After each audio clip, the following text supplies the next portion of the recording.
Coming up, tech and the border. We've got new groundbreaking technology here on set to show you. It uses thermal vision for security screenings. You don't want to miss it. Wait till we show you what they can find out about you. Back in a minute.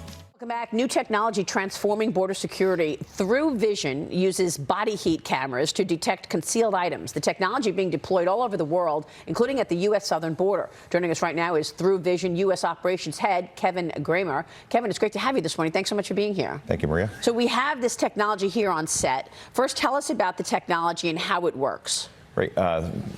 Thruvision technology is a passive technology, meaning it does not emit any radiation, and we use thermal contrast recognition, which essentially are measuring the body heat coming from your body and identifying the items that are blocking that energy. So we're going to look at it right now because we've got the technology on set, and what are we seeing right now? We're seeing items in his pocket. Yep, you can see Patrick here has some items on him. You see the black areas are the items that are blocking that energy coming from the body.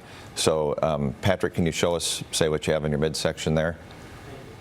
We have the way the technology works. Right, so this is a money belt. We can see powders, plastics, liquids, gels. You know, a metal detector detects metal.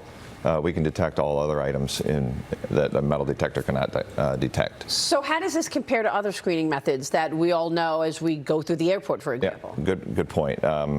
Detection at range is a new category for security technology. So we're screening people from a distance. So usually when you go to the airport or you go through a metal detector, you stand in the system and you put your hands up over your head. Our system does this from a distance, and we do it basically in a passive way. So there's no radiation coming at you. We can see items on the body that are blocking that energy coming from your body, and the officers can make a determination on what to do next. I think one of the best parts is we now know fanny packs aren't out of style, but I think the good news is that this is currently being deployed actually in London right now, right, as a use case to see one of the biggest problems they have, and that's knife attacks. Yeah, we did some knife crime trials with the UK government in different locations there, and it was a very effective use of our technology. How far away can you spot something? So depends on the size of the object, but about 10 meters is kind of a sweet spot for us, so a little bit less if you're looking for smaller items, a little bit further away if you're looking at bigger items. Suicide vests are something that we can detect very well from a much further distance, but we can see down to even much smaller items for, say, airport security. So you can see jewelry, you can see anything that's really foreign that's not emitting some kind of heat. So what's to prevent a suicide bomber to, put some kind of heat-emitting technology around their bomb? Yeah, because of the sensitivity of our system and the way it measures that energy coming from there, it'd be almost impossible to thermalize something exactly to body temperature. Can this be deployed anywhere, whereas people could actually be screened and they don't even know it? Or, I mean, I know your customers are largely governments, right? Right. It can be screened, you can deploy it in multiple ways. It's a small enough item to where you can deploy it like we have it back here, where we just literally set it on top of a box. We have systems where you can actually move it around and do a mobile deployment, so you can kind of do random and unpredictable screening. We can hang it from the ceiling. So people can be screened and they don't even know it at their own will. I mean, yeah, it's completely up to whoever's deploying the technology on there. But yes, so you can do it overtly or covertly. Where is this technology now? How wide scale is it? So recently we announced a win that we had with the U.S. Customs and Border Protection to deploy on the border. Currently, as you probably know or may not know, that people crossing the border there's no technology screening them. So the officers rely on the K9 and their training on there. We provide them a tool to actually look at the people that are coming across the border. When people are moving in motion too, right? So they don't have to be standing there, and they can actually deploy it on a wide scale. Absolutely. Okay. Yeah, if you think of it as a camera, and what we can just see in a different part of the spectrum and the frequency that we see, essentially clothes disappear, but we do not see any anatomical detail right on that. So if somebody's carrying drugs or, like, say, fentanyl or opioids on their body and they're coming across the border, we'll be able to see those.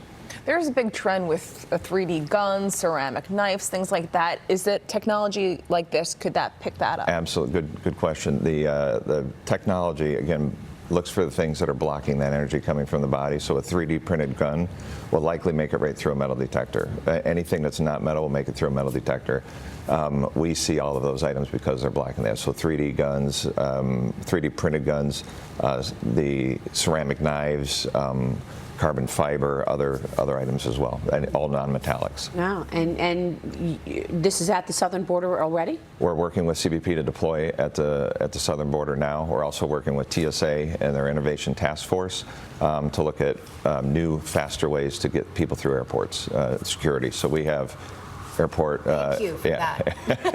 Yeah. Airport air travel is actually increasing at 5 to 8% a year. The TSA administrator has said that they're not going to people their way out of the problem, so they have to deploy technology to do that. We're in consideration to do that. We're looking at pictures right now when I took the show to the El Paso border, and I couldn't believe how easy it was to get from Juarez, Mexico, right across. It was supposed to be a river, but there was no water. Right across, right into Mexico.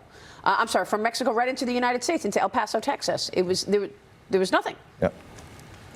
So we're deployed at the borders. We use at the port of entry where people are coming through on there. So the CBP is looking to deploy it in a variety of environments.